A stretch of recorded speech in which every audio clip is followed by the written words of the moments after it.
hozir hurmatli jamoamiz, vrachlarimiz bilan bizni Inject Medical ko'p tarmoqli klinikamizda bizning yondashuv, ya'ni kasalliklarni davolashga qanaqa yondashamiz, traditsion davolash va o'zimizni hujayra darajasida netraditsion davolashni kombinatsiya qilib davolashni man konsilium jarayonida hozir bo'lib o'tyapti. Nima uchun biza boshqa klinikalardan afzalligimiz qanaqa, biza qiymat beramiz aytib o'tmoqchimiz.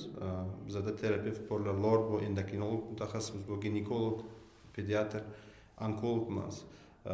Ya'ni traditsion davolaymiz, qo'shimcha hujayra darajasida davolaymiz.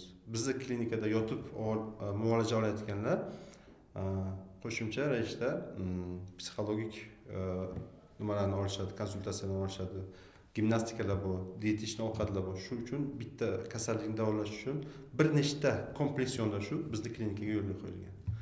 Hozir Furqat aka qisqacha hujayra darajasidagi mohiyatni aytib beradi. O'zlaringiz bilasizlar, bizlarning qiladigan bu yerdagi muolajalarimiz shunga qaratilganki, insonning o'sha ichki immun sistemasini, o'sha potensial rezervi o'shani qaytadan yo'lga qo'yish. Shuning uchun ishlatadigan dorilarimiz ko'p miqdorda bo'lmaydi. O'sha gormonal nimadan отказ qilgan, biza faqatgina shu allergik bo'lgan allergiya bilan kelganda o'shandagina faqatgina ishlatiladigan dozasi bitta ampulani nima qilmaydi, za весь kurs. Buni ham juda ham yaxshi bilasizlar. Metotrexat, immunni depressiyaga olib keladigan dorilardan umuman biz полностью отказ qilganmiz.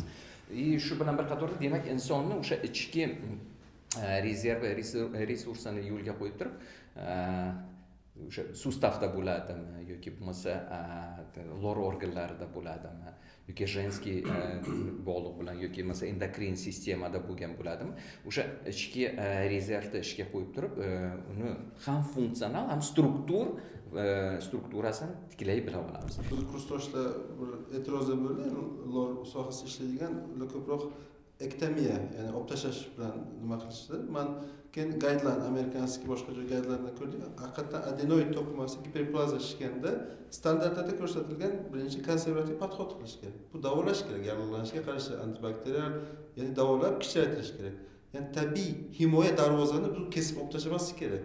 Bu tez shamollash, qayta allergiya bo'lishga yo'l ochib beramiz. Shuning uchun mana xalqaro standartlarda ham ichiga sal qiziqib ko'rganda konservativ podxod 2-3 darajada birinchi davolash kerak. 4-stepen nafas olishga bo'g'ilib bosib qo'ygan holatda operatsion davol deyiladi. Qisman bo'yicha ham olib qo'ygan. Olib kelish. Lekin birinchi navbatda обязательно konservativ davolash ekan. Shuning uchun qo'shimcha qildim. Yana bir qiziq nimamiz bor, mana pediatrimiz ham o'tiribdilar. Bu yerda hozir bir yaxshi rezultatlarimizdan bolalarda ko'p hozir o'sha bronxial astma, astmatический bronxit, shunaqa kasalliklar juda bizga murojaat qilib kelishadi. Ishlatayotgan bu nimamizda gormonal nimani minimal darajaga tushirib turib, o'sha bronxialni derivani faoliyatini tiklashni biz yo'lga qo'yib beryapmiz. Shu to'g'risida biz bilamiz, hujayralar butun organ, bu yurak bo'ladimi, bronx bo'ladimi, o'pka bo'ladimi, mana shu hujayralardan iborat. Bu sog'lom tikan, sog'lom to'qima organ.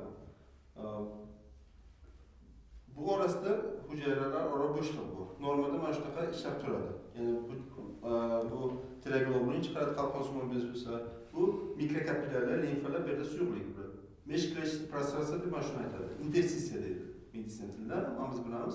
Endi ko'p holatlarda mana bu joyda yallig'langan bo'lgandan keyin biz bilamiz, yallig'lanishning simptomlari bor, qo'llar bir dolor degan. Shishdan bo'ladi.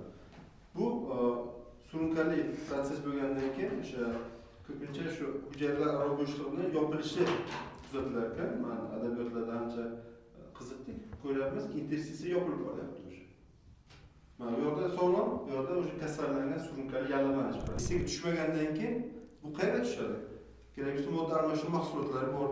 Bu protoplazma faqat aytgandek ifloslanadi. Bu paroshniy kruг, zanjir boshlanib ketadi. Ya'ni ichiga kirsak bu juda qiziq mavzu.